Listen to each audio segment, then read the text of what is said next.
All right, guys. Today, as promised, we are going to go over how to do the populations or the natural control of populations paper together. So, how are you going to put it together? How are you going to answer these questions? And how are you going to end up turning it into me? And once again, my favorite type of thing is a Google Doc because you can just share that with me. Super easy. You guys already have Google apps on your Chromebooks. So it's super easy. So if you look here on the left side, I have the paper open. I want to be able to see and read through the paper. On the right side, I've got two things. On the first part, I have a Google Doc. Let's go ahead and rename that Natural Controls of Populations.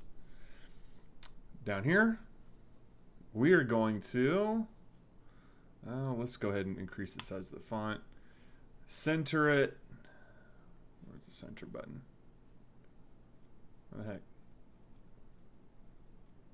Is alignment? Yeah, okay.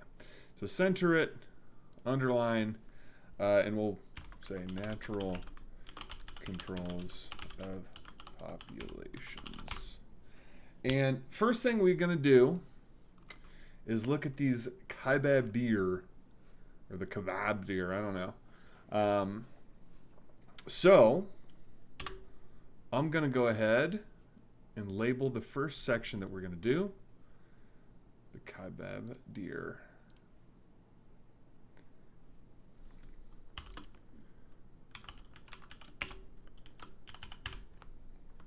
Colon. Take the underline away. Now we're done with this for now. After that, let's go to the second part that we're going to need, which is a spreadsheet. You're going to need to have this spreadsheet to make any of the graphs that we're going to do. So the easiest way to do this is have both of these just open, these tabs open right next to each other. Over here on the left, I have this thing. You can switch it around. If you have it printed out, you can do that. Does not matter to me, but you need to be able to read through this. So we'll look at how to make the graphs here in a little bit, but I want to read through some of this first. So the size of populations in a community are regulated in many ways. Some of the controls acting on populations are the amount of food and water available to feed the population, the amount of nesting sites available to support raising young, the size of the predator population, the amount of disease and parasites infecting the population. So those are a few things that control how many individuals can live in a particular population. Because of these limitations, a certain area can only support a certain size population of each type of organism. The population size of each creature that the environment can support is called the carrying capacity of that community. So that's the maximum amount that can fit in there, in that particular community. This limit represents how many of a certain species that can survive in an area. In this lab, we will study two real-life examples of populations, their natural controls, and the carrying capacity of their community. So, let's go ahead and look at this first particular one, the kaibab deer. So, today we're just focusing on the deer, and we'll go ahead and answer these questions too that come with the deer. We're going to ignore the moose for now. So, the kaibab deer. In the early 1900s, the Kaibab Plateau, north of the Grand Canyon in Arizona, supported a population of about 4,000 deer on over 700,000 acres. Predators such as coyotes, wolves, and pumas helped to keep that deer population in check. It was estimated at the time that the plateau had a carrying capacity of about 30,000 deer, so that there seemed to be plenty of food for the population that existed. So basically, the maximum number of deer that could be supported on that area would be 30,000. Ranchers who moved into the area lost many sheep and cattle to the predators.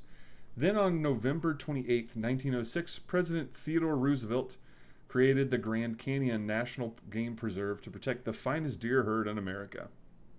In an effort to save livestock and increase the deer population for tourists.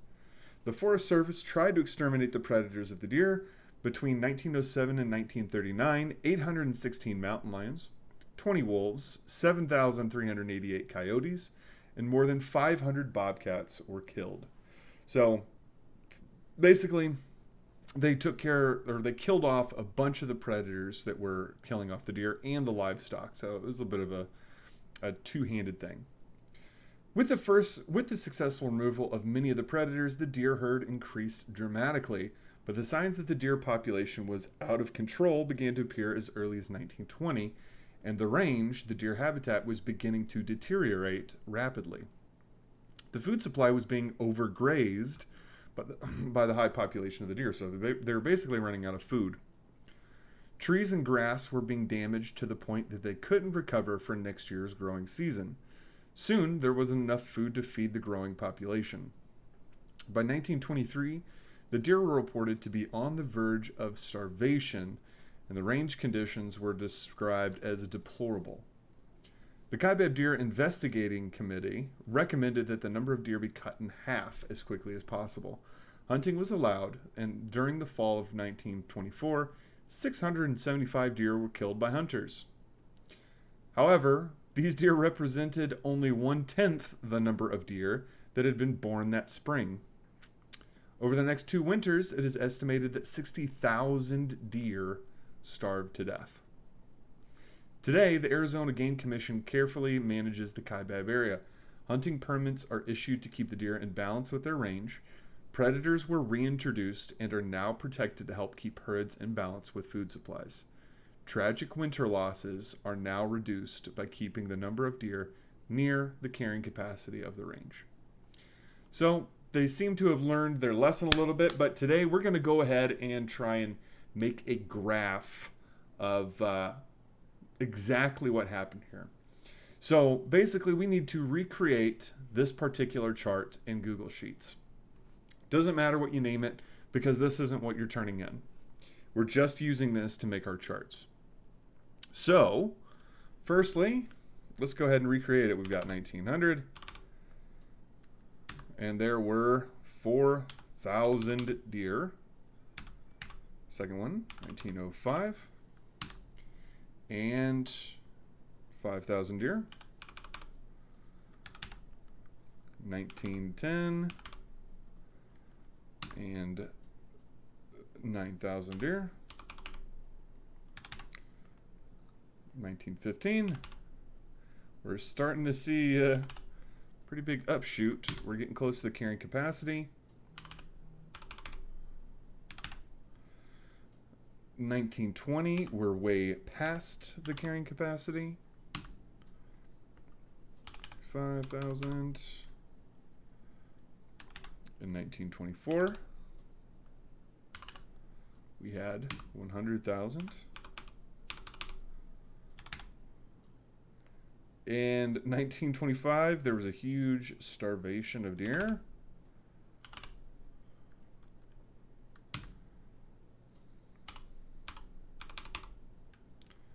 In 1926, we were down to 40,000, so they were continuing to die off. 1927, the mass dyings have kind of ended, but there's still a lot more being killed off than there were before. 1928, and we were down to 35,000. 1929, 30,000, so right at carrying capacity. 1930, we've shot down another 5,000 to 25,000. 1931, we had 20,000. 1935, 18,000. And finally, 1940, 10,000. So much more manageable number. Okay.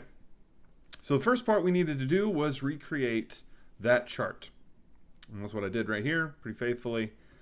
Uh, Normally, like if we were doing this in class, we would do a handwritten chart here, but instead of doing that, we are going to take this information, highlight it, go to Insert, Chart,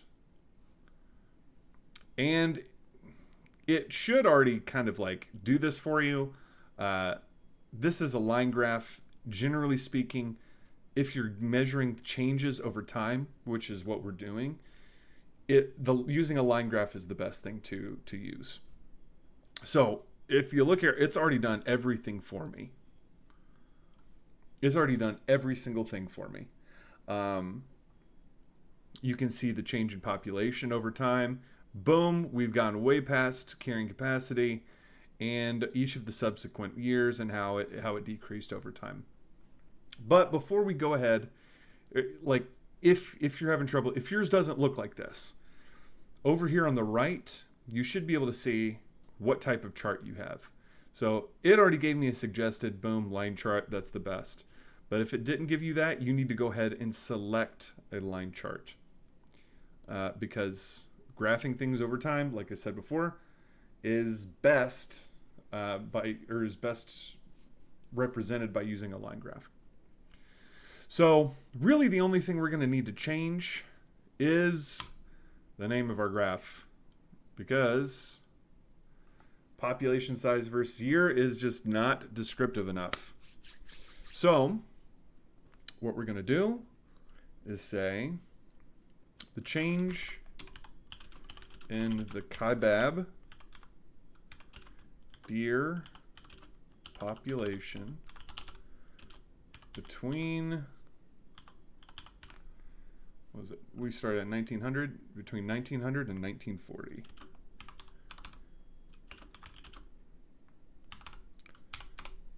Boom, simple. It tells you exactly what you need to know. Population size, how did it change over time between those particular years. Descriptive. Anyone who looks at this is going to know exactly what we're talking about here. I am going to go ahead and capitalize that. Okay. So we've got our title. We've got our chart. Next, I want you to copy chart. So I went and clicked these three dots here. Boom, copy chart. Natural control of populations. And we are going to paste it. I'm going to paste it unlinked because I'm going to delete the other thing. And boom, here's the first thing we needed to do. We needed to make a chart. We've done that. I put it into the Google Doc, boom, right here. And now we can go ahead and answer the questions. Remember, we're going to ignore this Moose Island stuff for now.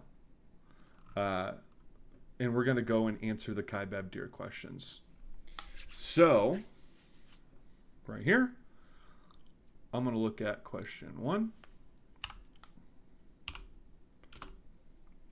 During 1906 and 1907, what methods did the Forest Service use to protect the Kaibab deer? If you remember from what we read earlier, the predator removal program began.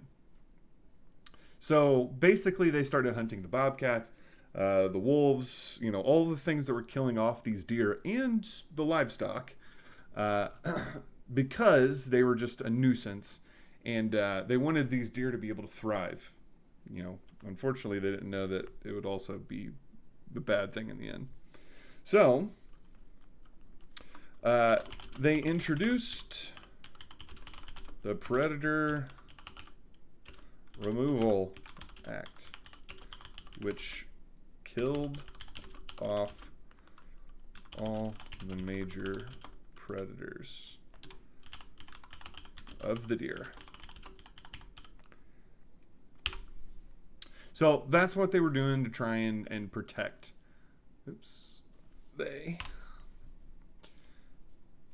Number 2, were these methods successful?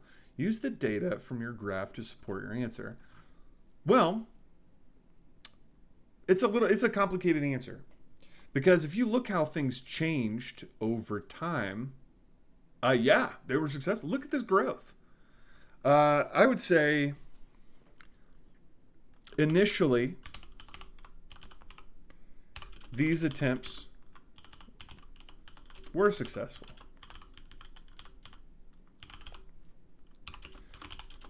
The deer population grew. The problem was it grew out of control.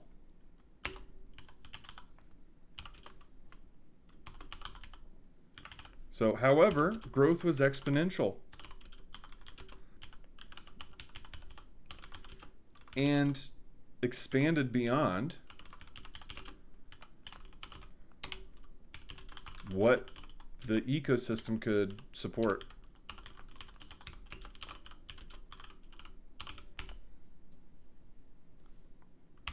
So, in the end, like, their attempts to protect the deer were misguided. Like, the deer died off in the end.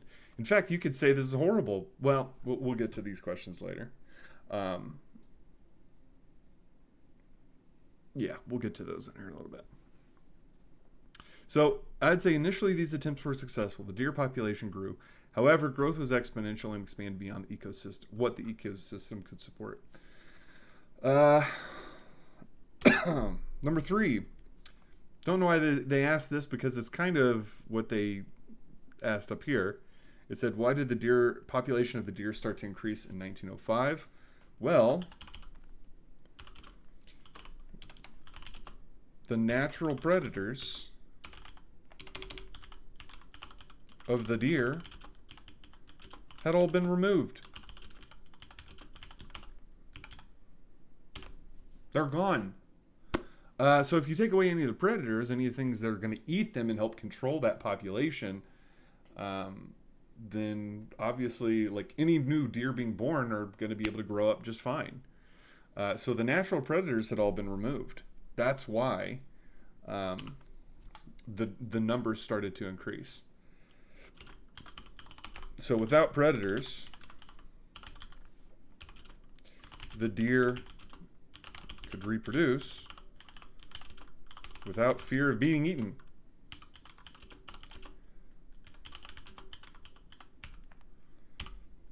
And that helps your population grow. And number 4, why did the population of deer decline drastically in 1925, even though their predators were eliminated? So it says, it's asking why, even if all the predators were gone, 1925 you had this mass dying of all these deer. They like dropped by like 40,000 deer. Well, if you remember from what I read, they ran out of food. There was no food left. The deer ran out of food. There were too many deer. There were many more, than the population could support. Like, if you don't have enough food in your area that you're living, then you are going to starve. That's just how it works. And since all these deer would go around and eat everything, not only would they not have enough food, like if they had just been living there normally, all the food that they ate, they like overgrazed. So there was less food available the next year, because all of the green plants that they had eaten couldn't grow back in time, because they just get eaten before they really could grow or do anything. So the plants were dying off too much. Number 5. Let's see what time we're at. Oh, I'm 19. Okay. We're going to try and finish these up. Number 5. Why do you think the deer population size in 1900 was 4,000 when it is estimated that the plateau has a carrying capacity of 30,000? I would say an abundance of predators made it difficult for a deer population to grow.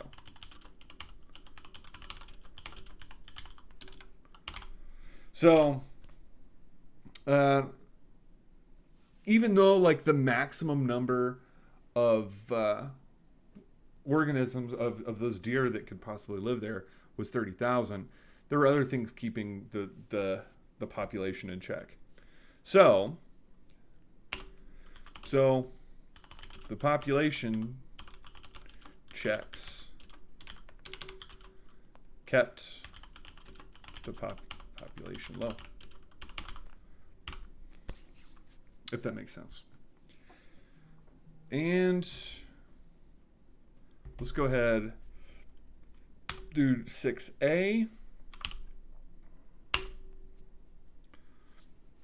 Based on the lessons, suggest what you would have done in the following years to manage deer herds. Now, I can't answer this for you. You have to decide what you would do. Let's look at 1915 and 1923. So, 1915, boom, we're at 25,000. We're just under carrying capacity. What are some things that could have been done? Maybe hunting.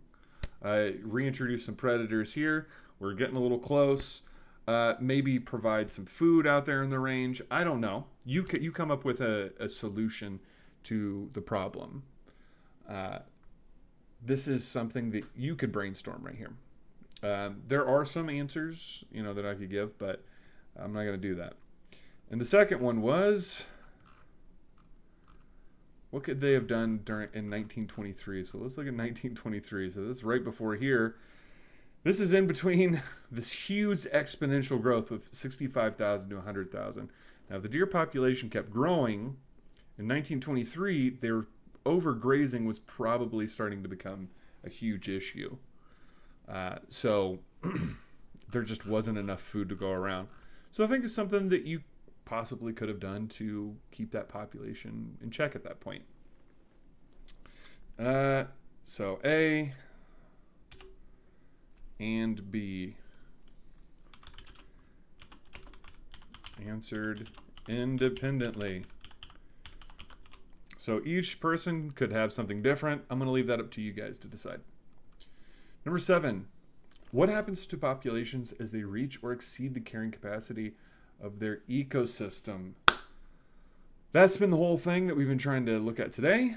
As you reach that carrying capacity, resources become too limited as you reach or exceed carrying capacity. There isn't enough food / I don't know, living room to go around. So once they exceed that carrying capacity, like, generally speaking, something horrible is going to happen. There's going to be a mass dying, so like a huge fall off here. And that's pretty much happened every single time. You just shoot up way past your carrying capacity like that. There will be a tragedy that comes along and kills a lot of the organisms off. And number 8, the last one that we're going to do today, because we're saving the moose for tomorrow. It is a criticism of many population ecologists that the pattern of population increase and subsequent crash of the deer population would have occurred even if the bounty had not been placed on the predators. Do you agree or disagree with this statement? And explain your reasoning. So basically, people try to say that it wasn't like Teddy Roosevelt's wildlife preserve thing. It wasn't caused by people. That the deer would have just done this on their own anyway. Do you agree or disagree with this statement and explain your reasoning? Once again, this is something that you have to answer for yourself. So do you think people caused it? Do you think they didn't cause it? Personally, I think, and I'm not going to type this down, I disagree with that statement. I think, that's a lot of predators that they killed off.